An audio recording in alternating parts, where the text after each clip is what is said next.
Hi everyone, it's Kate from the Fodline. I am back this week to talk all things sewing bee.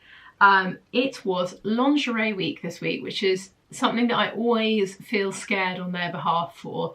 The challenges, as usual, were incredibly difficult.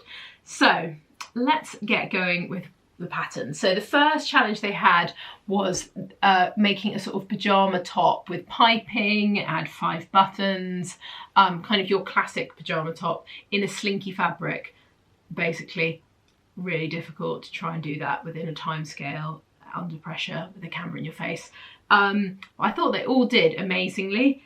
Obviously, I'm sure many of you will have thought of this, oh, this looks like the Closet Core Carolyn pyjamas, which is almost the same pattern. So if you did want to recreate that blouse, the Closet Core Carolyn pyjamas is, I picked this one because it's the one that's been made the most. It's an old pattern that people really love and it's still like super popular. So I figured that was like a safe bet. She's also got loads of tutorials and sew-alongs and stuff for this on her site as well, on Closet Core. So if you are thinking about making it and you want a bit more help, there's loads and loads of resources there for you. So it's a really fantastic pattern. It's paper only and comes in sizes 6 to 20, this one. But she also has, I think, an extended size range in PDF on her site as well. So that was the first challenge. Second challenge I thought was quite a fun one actually. They were given 2 pieces of shapewear and a load of lace, as in like, not strip lace, but like piece lace, so that they could then make something, which was quite interesting, and I thought all the things they made were really good.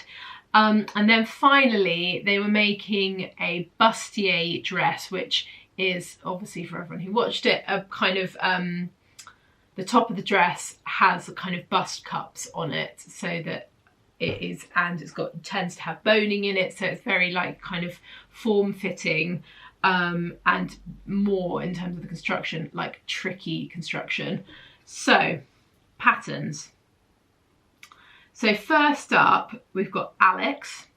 I'm going to put her and Susie together because they use the same pattern. I know that this pattern is correct because it popped up a couple of times, which I was absolutely delighted about. And this pattern I think is being used almost every year on the Sewing Bee. It's one on Etsy and it's called Rose Cafe Bustier Dress. It's something that honestly every year this one comes up pretty much. Someone uses it. It's obviously a really great pattern because so many people have used it, and it's had, I mean, I can see here loads and loads of people have bought it. So obviously you can see from the line drawing, you've got the kind of 3-piece cup, then there's underwiring underneath, and then you've got boning. Obviously these are all optional, but boning down. So I know definitely that they both use them. I really loved actually Susie, who did like each piece of the bra cup and the dress were in different colours, and they all, I thought it was a really clever use of patterns. But Alex's dress, I actually, had I not seen the pattern piece come up, I wouldn't have thought that she'd use this one. So hers was, I mean, I thought hers was absolutely beautiful. I thought it was a really clever idea. The kind of boning panels, she'd sewn really chunky rickrack on the inside to make it look kind of, and it was in a sheer fabric, so it looks like it was like had scalloped seams, which was such a lovely detail, and I thought it was so like well constructed. It was really gorgeous. So those two were definitely that pattern, so I'm 100% sure that is right. Next up we had Elsa. She had made, which I thought was like a really cool idea, and I thought hers actually out of everyone's was kind of the most interesting in terms of cut. So it was a long line corset, so the kind of V shape, the kind of almost what would look like that was the bit that would go between your legs as a pattern piece, kind of came down and extended down the front, and then she sort of mirrored the shape in the skirt. Obviously she got like a bit screwed over with time, but I think if she'd had a little bit longer, I think it would have been really amazing. And so the top was in black and the bottom was in cream, and I thought it was really beautiful. So 2 pattern options for this. First one is the Vicky Sews one, and it's the Hayat corset top. I thought this was really close because the corset that she had made had kind of like almost like minimised the bust rather than pushed it up, which I quite liked, which this shape does. And it's also got that kind of shape at the front, that kind of long line V shape. Hers was definitely more extreme than this, but this would be a really good starting point. Then we thought for the kind of skirt part of this, if you use the Trem Patterns pleated shoulder dress, and obviously just use the skirt section of this, I thought it would work quite well. It's got that same sort of like slightly kind of dropped hem at the sides, and it just felt like very similar. So those two pieced together as a sort of kind of would I think would work really well. Then we had Luke. It's the Vicky So's Ornella dress.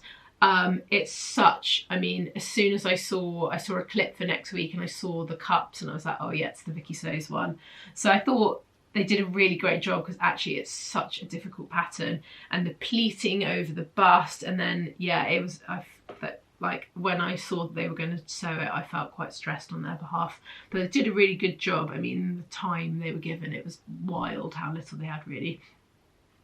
But yeah, this dress is so beautiful. It's actually one of my favourite like occasion wear patterns. I just think it's really interesting, and the sample that has been made of this is just like, I don't know who made this, but they are like couture level of incredible. It's just like a flawless sample, and it fits her so perfectly. Anyway, amazing.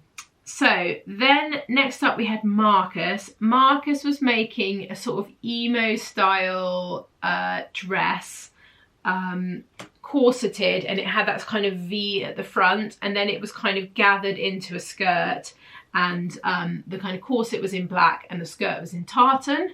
So pattern wise for this, I thought that the Simplicity 9974 would work really well for this. It's slightly different because his was didn't have straps, so you could leave the straps off, but that sort of V shape in the gathered skirt I thought was really similar to this pattern. So that one is there if you're looking for something like that. It's a kind of magic pattern actually.